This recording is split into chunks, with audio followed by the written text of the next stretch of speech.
I want to share with you a little bit about how my dreams are really guiding this journey.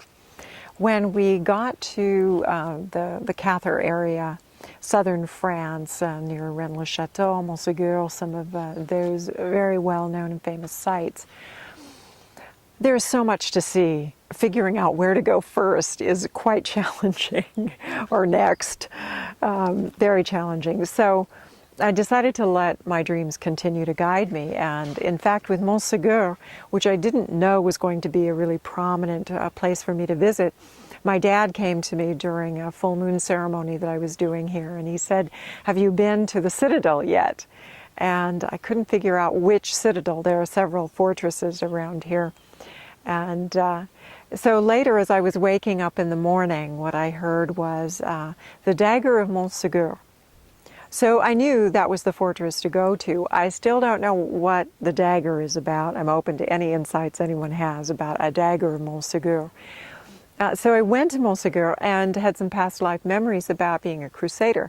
Not the side of the equation I would have liked to have been on, but that seems to have been the side that I was on, was persecuting the Cathars. And so that was difficult to sit with. Then, about a night or two later, I had a dream again about Montségur, and right behind it, and I have auditory dreams, by the way, so right behind it I'm hearing Montségur, Montségur, which is where we are right now. And Montségur is a very tiny village here in southern France, kind of between Narbonne and Montpellier, a little bit inland from between those two major cities. And there is so much beautiful land here. It's just exquisite. And my memories were that I also had a life here, but this one was in contrast to the life in Montségur.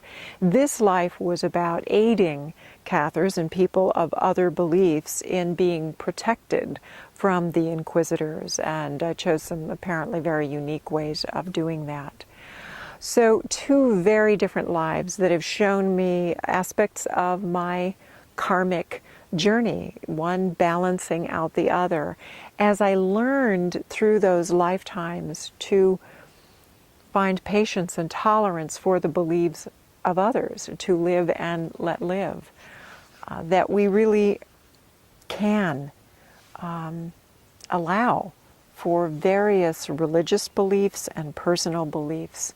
And that's a message that I think is so fundamental, even for today, for those of us that are deep into our spiritual paths, that we examine with great love and great care, that we are indeed being truly tolerant of others with their views, particularly when those are views that we may have abandoned at some time. Not to find fault with what we have left, but rather to respect what we have experienced and look forward to what we are experiencing next, and honor what we are experiencing in this moment, and then to pay that same courtesy to others wherever they are in their journey.